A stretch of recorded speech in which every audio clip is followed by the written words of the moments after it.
Hello, I'm Vanessa Wissam. I'm a helpdesk technician at ADAME-TECHS, and today we're going to see the troubleshooting. Let's get started. You can see on the screen an NZXT motherboard, and we will start by detecting the main problems. So if the computer doesn't turn on, we'll simply check the connections because it can happen to have a silly error on the connections.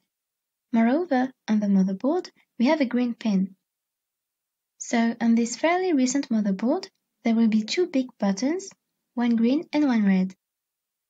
And so on this motherboard, if it lights up, everything is fine. But if the green pin does not light up, we will have a power supply problem. So we will avoid dismantling the power supply. We're not going to play the electricians, it's not our role. So we will simply test with another power supply, and if the pin still doesn't light up, we will consider that the motherboard is out of order. Now, if we turn on the computer and we hear a beep, we're going to check the RAM strips and see if they're properly plugged into the slots. So we'll also check the chipset and the processor to see if it's properly plugged into the motherboard. And these are going to be fairly recurrent problems because motherboards can go in both ways, but there's a bad connection configuration, if I may say so, and this is a fairly recurrent problem with motherboards.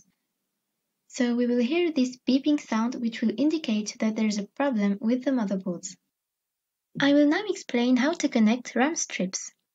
The RAM strip will only plug in one way. There is a short side and a long side, so you have to look at the slots on the motherboard. So we're going to open the little white clips, as you can see on the screen, and we're going to slide the strip in and press it in the direction of the motherboard.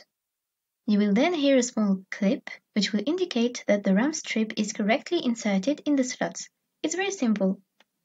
Now we're going to look at another problem, and it's if there's nothing displayed on the screen. So we're going to check the connections on the screen side and the graphics card side again.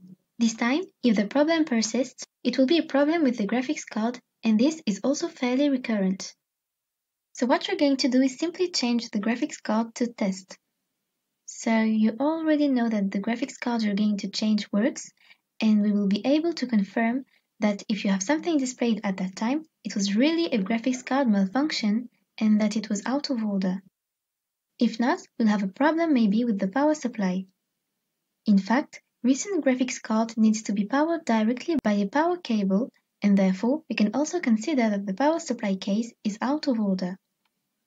So now, if you have a problem starting up the computer, so for example, the computer starts up and you get an error message or something, you're going to check if your SATA cables are connected properly and if your hard drive is powered properly. And then, if it still doesn't work, you'll start the computer with the F8 or F6 option, and it will open this tool that you see on the right, and you'll ask to troubleshoot Windows.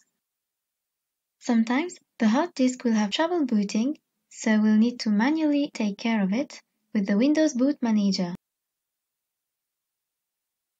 Also, sometimes we'll have a problem with the version of Windows, and so I'm going to invite you to watch the Install Windows video, which will allow you to reinstall Windows directly on a new hard disk.